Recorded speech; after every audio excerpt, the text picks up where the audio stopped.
Hello, welcome back to Home and Garden with Natalia. We're gonna give you an update.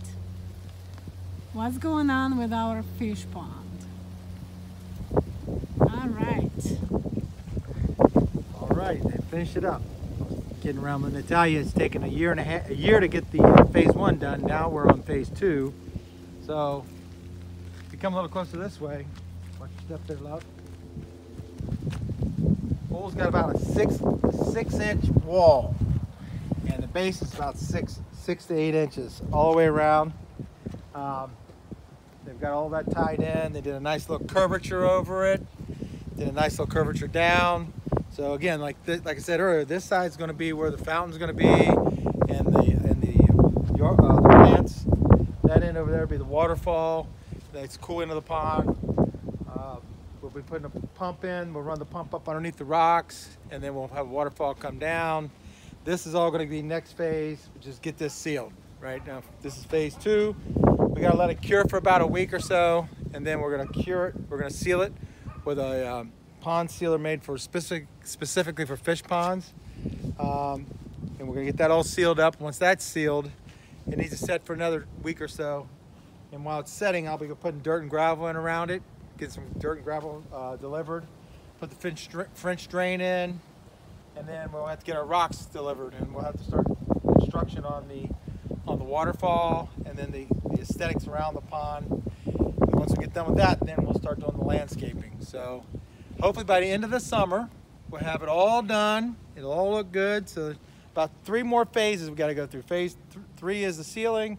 Phase 4 gets the foundation of the aesthetics done around the waterfall and everything. And then phase 5, which is the final phase, do all the landscaping and get the irrigation system in. So it's a lot of work, but when we get done, it'll be nice, and hopefully we'll have some nice fish in here. We got to worry a little bit about the hawks, so we may have to put something out here to keep the hawks away, but they're pretty prevalent down here. They got a lot of hawks, but this not being that deep, I don't know if they're going to get into it. We'll see.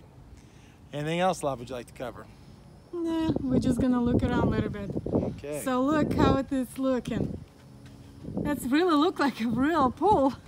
Well, it's exactly the same way they put a real pool in, just not as deep. But actually, some people's pools are just as big as this, but deeper.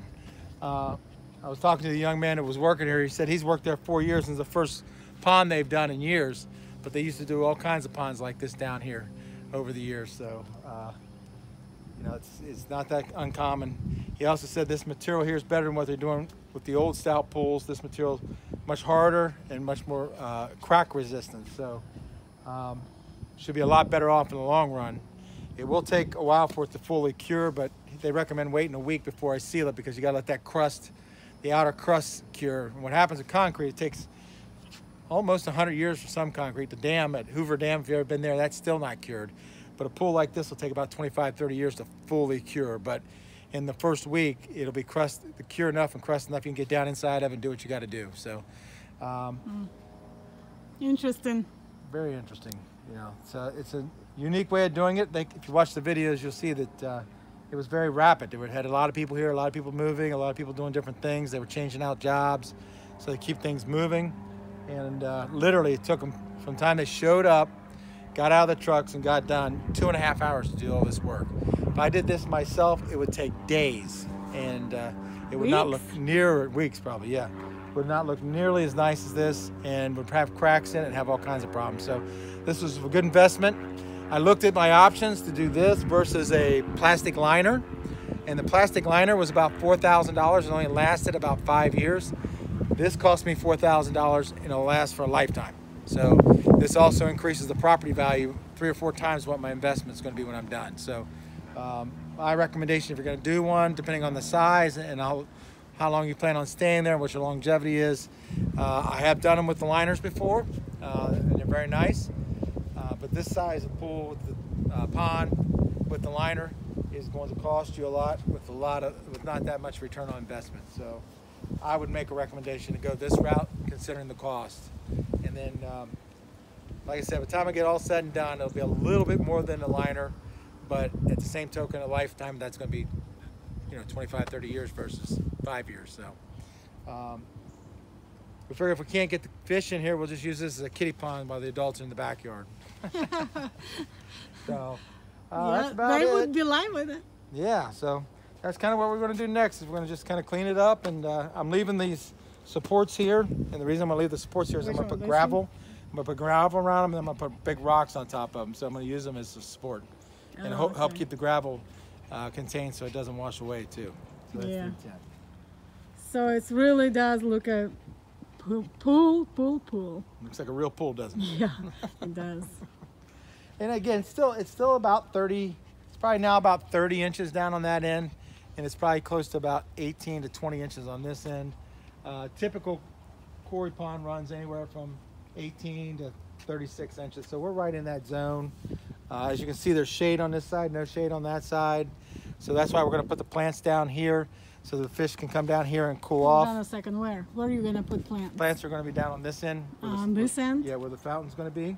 Because it's in the shade, and then that over there will be the waterfall, and then we're going to have the pump here, so we're sucking the water. And the reason I'm putting a fountain down here is I'm going to divert off that pump and pump water out here so you get full circulation of water, keep it moving around the pool, and keep the temperature down. The concrete will actually help keep the temperature down too. But even in Florida, water temperature does go up as the summer goes on. But these fish are normally used to that because they're tropical fish. So I don't see us having any issues there. We don't need to worry about freezing, obviously, because even though it does get down to frost every once in a while, it's only for a day or so. It never stays there for a whole day. It's only overnight and it's gone. So we'll see. Right now I'm excited. I'm happy. Pleased with our decision. Aren't you pleased, honey? So far, so good. So far, so good. We'll see what the next phase is. We'll keep you in the loop and bring you up to speed next weekend. All right. All right, love. So, look at this. Looking pretty interesting. Shut it! I'm sorry. Honey, let him. That is one of my dogs running around. I didn't want him to go in the dirty water. All right. Well, and on this note, good day. Until next time.